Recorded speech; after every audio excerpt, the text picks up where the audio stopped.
It's a huge city.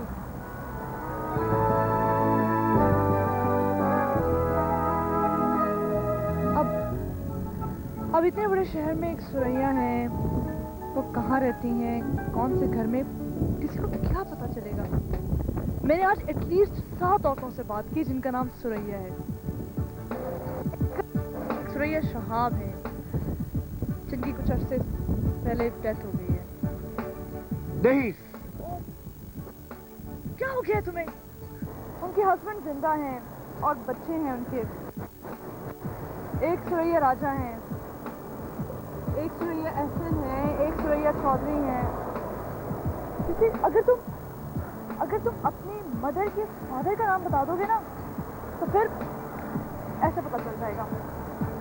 देखो, तलाश करना मुझे भी आता है।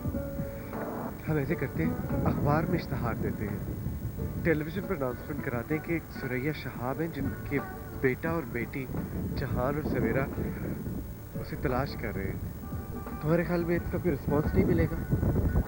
हाँ, तो फिर तो बहुत अच्छा आइडिया है। लेकिन मैं इश्तहार देना नहीं चाहता, इसलिए कि देखो, अगर उन्होंने मेरे बाप से सेपरेशन के बाद शादी कर ली हो तो वो हो सकता है कि अपनी कहानी राज में रखना चाहती है। उनके लिए प्रॉब्लम्स भी क्रिएट कर सकती है ना। तो फिर 2 रास्ते हैं, बस 2 रास्ते। क्या? एक, तुम इसके नीचे से छलांग लगा दो, ठीक है, या फिर उधर चले जाओ, क्योंकि मुझे तो बहुत सारे काम हैं। सॉरी, मैं जा रही हूँ।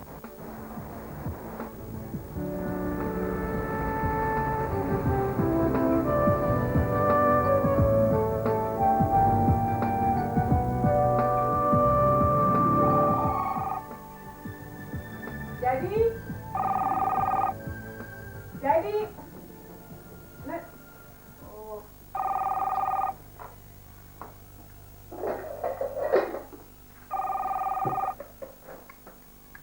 हेलो। हेलो। जी, पहचान गई हूँ आपकी आवाज। मैं समझता था कि आप भूल गई होंगी। आपको कैसे भूल सकती? लगता है आपका गुस्सा अभी ठंडा नहीं हुआ। बर्फ पड़ने में अभी कुछ महीने बाकी हैं।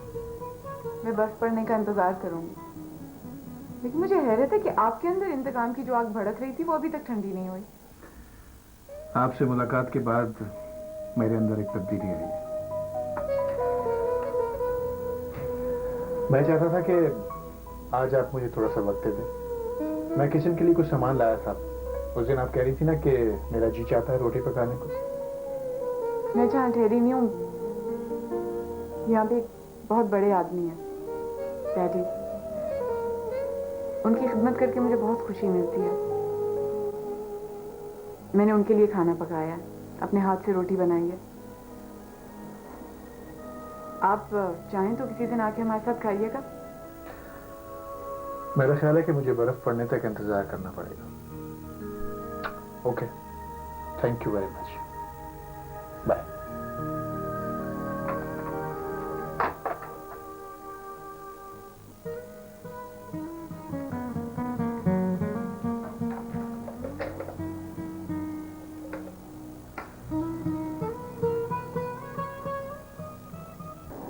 कितना काम बाकी रह गया अम्मा? बस बेटा, फर्नीचर का काम तकरीबन ख़त्म हो चुका है। पेंट्स भी मुकम्मल हो गया है। लेकिन अगर कॉमन रूम में टीवी, वीडियो और कंप्यूटर्स के अलावा बुक्स के लिए शेल्फ्स बनवाए जाएं तो ज़्यादा बेहतर होगा, because books are very important. बिल्कुल ठीक कह रहे हैं बेटा। और मैंने ऑलरेडी ऑर्डर दे दिया है। ओके। और फाइनल कर ली है डेट भी, ओपनिंग की। इन्विटेशन कार्ड्स भी छपने दे दिए हैं। Like the place. Thank you. किसी भी काम में इतनी जल्दी अच्छी नहीं होती है सुरैया सुल्तान अहमद। बगैर फीस के मशवरा देने वाले को फीस ही तो लेने आया हूं, लेकिन मशवरे की नहीं। इस बिल्डिंग से अपना राइट विड्रॉ करने की।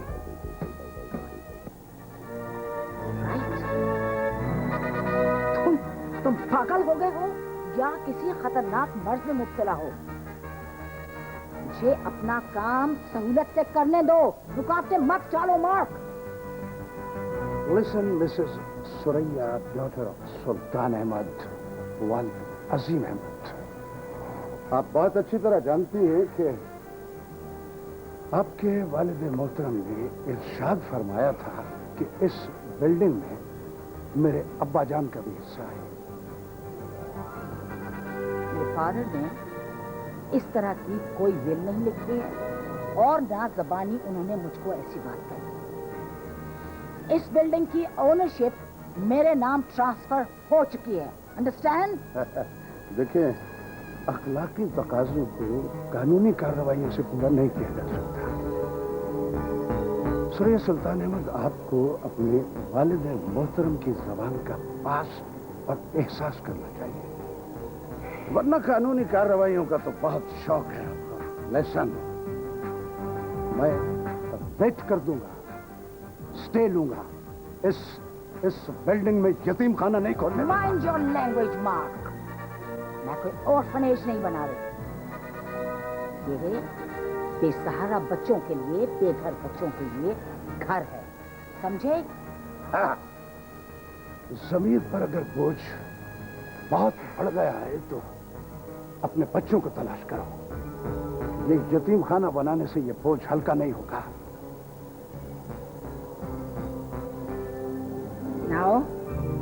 Now this is the limit.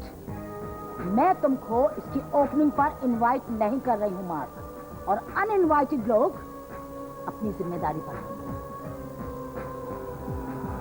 Mrs Suraiya सुल्तान अहमद ऐसी धमकियां और थ्रेट्स सुनते सुनते मेरी सारी उम्र गुजर गई। आपने अब ये जो धमकी दी है ना, तो मुझे ऐसा लगा है जैसे आप मुझे गर्म गर्म चाय का कप पेश कर रही हैं। ऐसे इंसान के बेशर्म होने की बहुत बड़ी मिसाल हो तुम मार्क। Come on,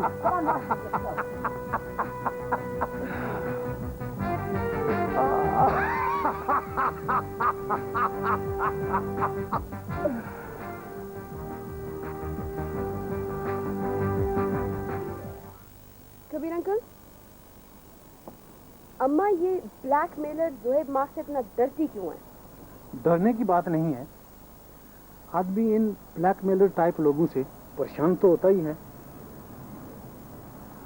आप हमारे घर और फैमिली के पुराने राजदार हैं। मैं आपसे कोई राज जानना नहीं चाहती और ना ये मुझे पसंद है, लेकिन इस जोहेब मार्क की असल कहानी मुझे कभी समझ में नहीं आई कि इसकी हिम्मत कैसे होती है कि ये अम्मा से बात भी करे। अब ये बात तो आप अपनी मम्मी से पूछें। इसका बाप जो था वो मेरे नाना का जाती नौकर था, सर्विस, यही बात है ना? तो फिर ये इतना सर पे सवार कैसे हो गया? एक बात तो बड़ी दुरुस्त है कि आपके नाना सुल्तान अहमद इस ब्लैकमेलर के बाप का बहुत ख्याल रखते थे। उनकी बीमारी के दौरान उसने बहुत खिदमत की। बहुत नेक आदमी था, खिदमतगुजार। एक नेक आदमी की औलाद इतनी बदकार हो सकती है, इंसान कभी सोच भी नहीं सकता। मेरा कभी दिल भी नहीं चाहा कि मैं उसकी तरफ देखूं भी। मुझे डर है कि ये शख्स होम स्वीट होम की बिल्डिंग में कोई बड़ा प्रॉब्लम क्रिएट ना करे। आप ऐसा करें कि मम्मी से बात करके इसका कोई सलूशन सोचें। ठीक है, थैंक यू कबीर अंकल, मैंने आपको इतना टाइम लिया। दैट्स ऑलराइट, टेंशन मत। लेकिन मुझे होम स्वीट होम की लोकेशन बहुत पसंद आई। बहुत अच्छी जगह है, हमारा ख्वाब भी पूरा हो जाएगा।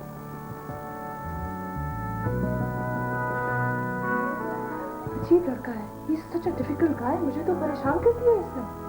मेरा ख्याल है कि सिर्फ परेशान नहीं किया बल्कि जादू भी किया है। Black magic major.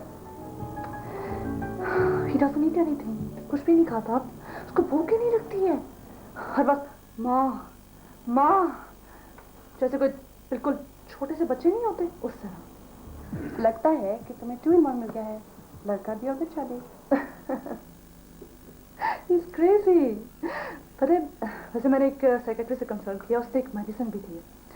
मैंने भी डिसाइड कर लिया, जब तक ये इसकी ज़बान से माँ माँ का लफ्ज़ नहीं बुला दूंगी ना, तुम देखना भाई आखिर एक मैच्योर आदमी और एक बच्चे में फर्क तो होना चाहिए, है ना?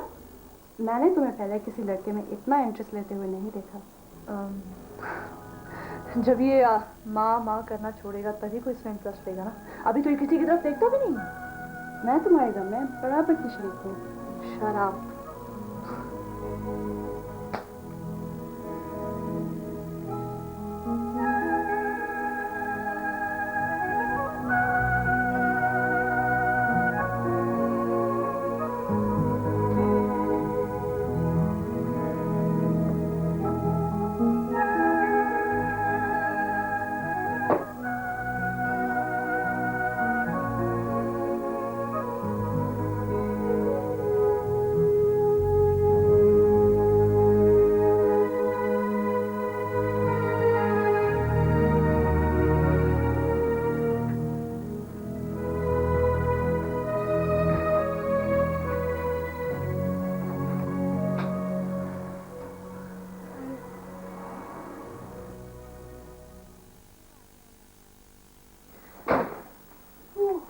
कोई खबर मिली? नहीं। तुमने कहा था एक सुरैया शहाब है। वो मर चुकी है। अच्छा, तुम फोन करके मालूम करो कि उनके हस्बैंड कहाँ है और उनके बच्चे कितने हैं। जहां मैं तुम्हें कितनी दफा बता चुकी हूँ, उन्हें कितनी मर्तबा फोन कर चुकी हूँ। शहाब साहब जो है वो इस दिन पाकिस्तान, ओके? और उनके कितने बच्चे हैं, कहाँ रहते हैं, वो नहीं बताते।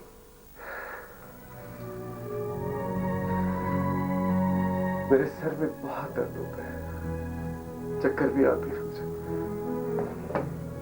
तुमने मेडिसिन ली? मेडिसिन की बात मेरे साथ मत करो। तो मुझे नींद की गोलियां देना चाहती हो ना? वो नींद की गोलियां नहीं है, वो ये एंटी डिप्रेसेंट है।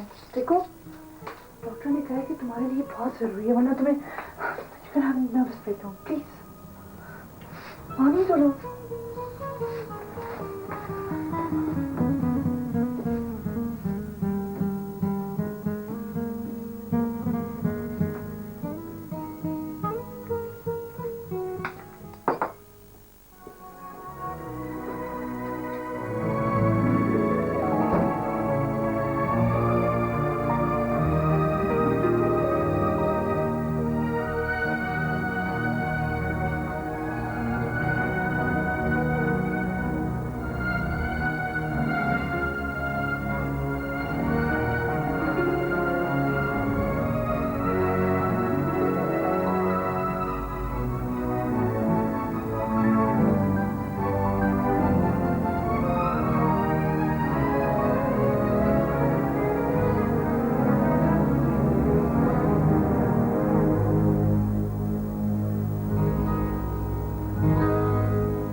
हेलो, आप कौन? हेलो हेलो मिस्टर रोज। जी कहिए, कैसे हैं आप? Thank you very much. Can I help you? कैसे फोन किया आपने? बस मेरा दिल चाह रहा था मैं आपसे बात करूं। Thank you very much. तो कीजिए ना बात। अब समझ नहीं आ रहा क्या बात करूं मैं। आप यूं करें कि पहले अच्छी तरह सोच लें और समझ लें कि आपने मुझसे क्या बात करनी है। उसके बाद मुझे फोन कर लीजिएगा, ठीक है? ठीक है। Thank you.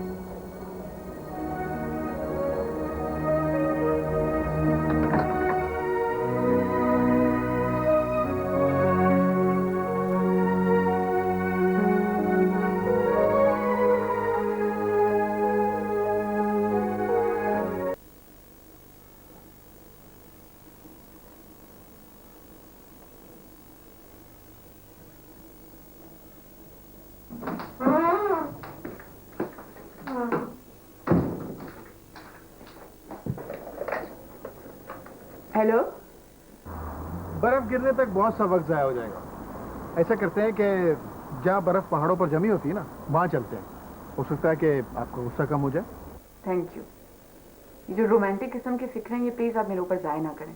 कुछ हासिल नहीं होगा, हम दोनों का टाइम जाया होगा। ऐसा करता हूँ कि मैं आइसक्रीम लेकर आता हूँ आपके लिए। आइसक्रीम भी ठंडी बर्फ होती है, हो सकता है कि आपका गुस्सा उससे कम हो जाए। आप चाय पीजिए, अपनी अंदर लगी इंतकाम की आग को भड़काइए। मैं इस वक्त आपसे ज्यादा बातें नहीं कर सकती, मेरे सर में बहुत दर्द हो रहा है।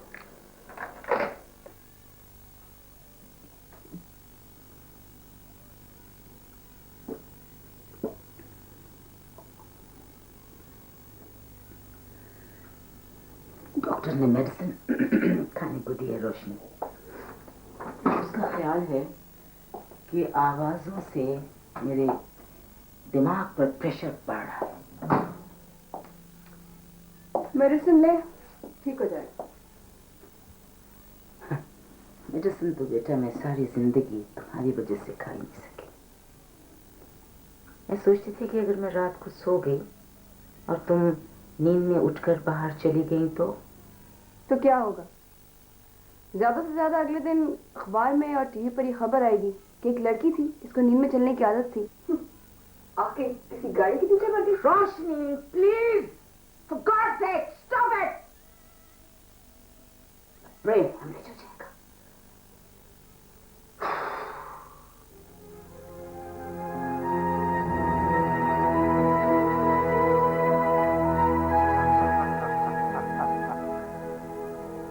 बादशाह से फकीर बनने में कितनी देर लगती है? 1, 2, 3 सेकंड। आज 50,000 पाउंड का कांटा या तो 50 लाख के सोने की मछली को किनारे पर ले आएगा, या फिर साहब मार्क को दरिया में डबो देगा। ऐसी थ्रिलिंग सिचुएशन सिर्फ और सिर्फ सुहेब मार्क एंजॉय कर सकता। Let's move boys.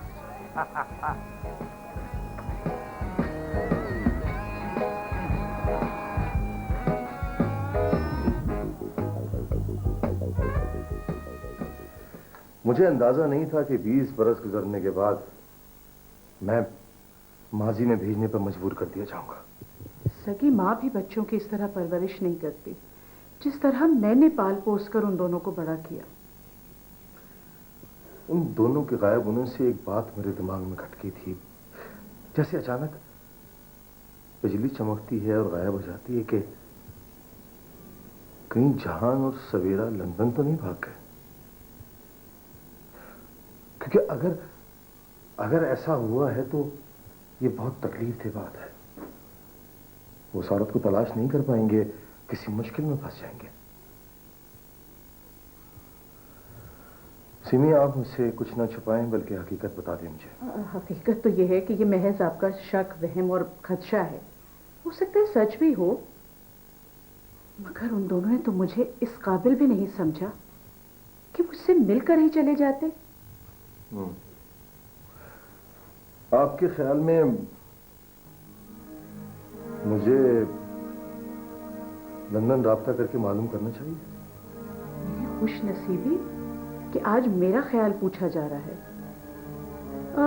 मेरे ख्याल में तो आपको जरूर मालूम करना चाहिए।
हेलो नीलूफर, मैं सवेरा बात कर रही हूँ।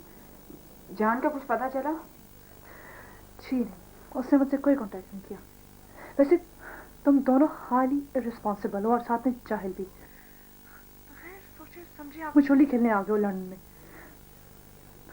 मैंने उसे जेल से निकाला था ना, मुझे यकीन है कि वो वापस जेल पहुंच जाएगा।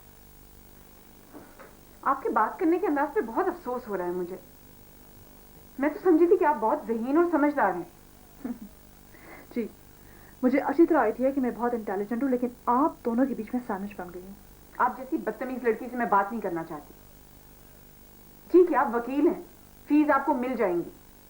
मैं भी एक वकील की बेटी हूँ। मुझको मालूम है कि आप लोगों को फीस ना मिले तो आपको हार्ट अटैक हो सकता है।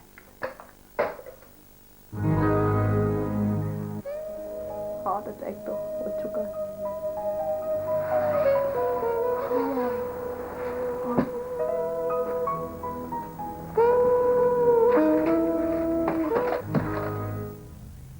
आज रात इसे मेहमान बनाकर कल शाम मुझे रिपोर्ट मिलनी चाहिए कि इसके पीछे कौन आता है। मुझे इस उल्लू से ज्यादा उस सोने की चिड़िया में दिलचस्पी है जो इसे दाल का दाना खिलाने के लिए बेताब हो गई है।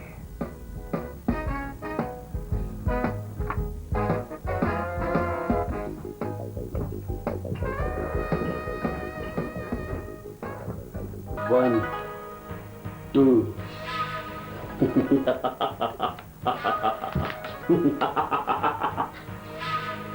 तुम्हारे लिए और कोई रास्ता नहीं सिवाय इसके कि तुम हमारे साथ शामिल हो जाओ, अच्छी जिंदगी गुजारो, ऐश करोगे, मजे उड़ाओगे। तुम्हारे इस मुर्दा चेहरे पर फिर से जिंदगी आ जाएगी।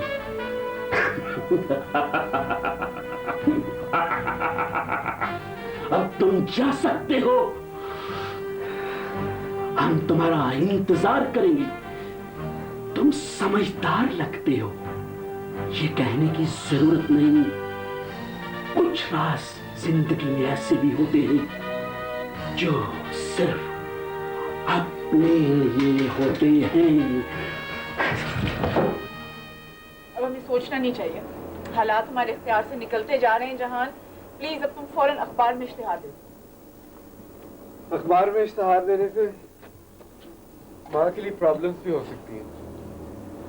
उनकी जिंदगी इस वक्त पुरसकून झील की माने, अगर कंकर फेंका तो हलचल भी मच सकती। ठीक है, ये काम नहीं तो तुम अब्बा को फोन करो और उनको कहो कि एक खतरनाक गैंग के चक्कर में हम फंस गए और हमें फौरन माँ का एड्रेस दे दो। अब्बा से मैं तो बात नहीं कर रहा। कोई काम तो मुझे नहीं करने दोगे। वहाँ लाहौर में मैं तुमसे पूछती रही कि बगैर पता पूछे हम कैसे पहुंचेंगे माँ तक लंदन में। तुमने कहा ये काम मुझ पे छोड़ दो। तुम्हें अब्बा का गुस्से का पता है ना? जब उनको पता चला ना कि हम यहाँ हैं तो वो अगले दिन लंदन पहुंच जाएंगे, फिर मिल लेना अपनी माँ से। तुम माँ से मिलने की सारी उम्मीद भी खत्म हो जाएगी, बल्कि वो इल्जाम भी माँ पे लगा देंगे हमारे यहाँ आने का। ये जो बातें तुम मुझे नहीं बताते ना, सारे मसाइल इसी की वजह से पैदा होते हैं। अच्छी भली मैं रह रही थी लाहौर में, यहाँ लाकर ना उधर का छोड़ा ना इधर का। वहां माँ के लिए रो रही थी और यहाँ बाप के लिए रो रही है। मेरे दिल में तो सिर्फ एक सवाल आ रहा है इस वक्त, मैं उस गैंग की रिपोर्ट करूं या ना करूं? पागल हो गए हो? ये जो आराम से इस छत के नीचे तुम बैठे हो ना, ये भी खत्म हो जाएगा। इतने खतरनाक गैंग से तुम जैसे लड़के को तो टक्कर बिल्कुल नहीं लेनी चाहिए। आ बैल मुझे मार, खुद बैल को दावत दे रहे हो, नतीजा भी सोच लेना।